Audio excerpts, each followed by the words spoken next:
दांत से खून निकला लेकिन पेट में नहीं गया, तो क्या ऐसी सूरत में रोजा टूट जाएगा?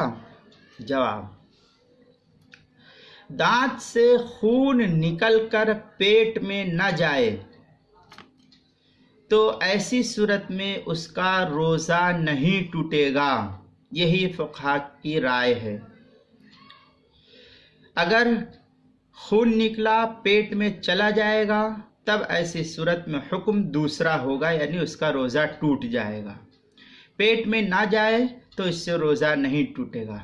चुनांचे शामी की इबारत है, शामिया के अंदर है औ खरज दम मिन बैनी अस्नानिही वलौ दखला हल्कुहु, और फिर आगे है वलम यसिल इला जौफिही लम युफ्तिर। इसके तहत नकल किया है शामी के अंदर। शामी जो देवबंद का छपा हुआ नुस्खा उसके तीसरी जिल्द 367 सफ़े पर, आज जो पाकिस्तान का नुस्खा छपा हुआ उसकी तीसरी जिल्द 327 सफ़े पर। इसी तरीके से कुछ थोड़ी बहुत इबारत जो है फतावा हिंदिया के अंदर भी पहली जिल्द 203 सफ़े पर इसको नकल किया है।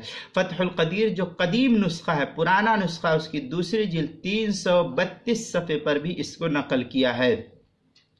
उर्दू किताब किताबुल मसाइल दूसरी जिल्द सफ़ा नंबर 155 और 156 पर भी इसको नकल किया है।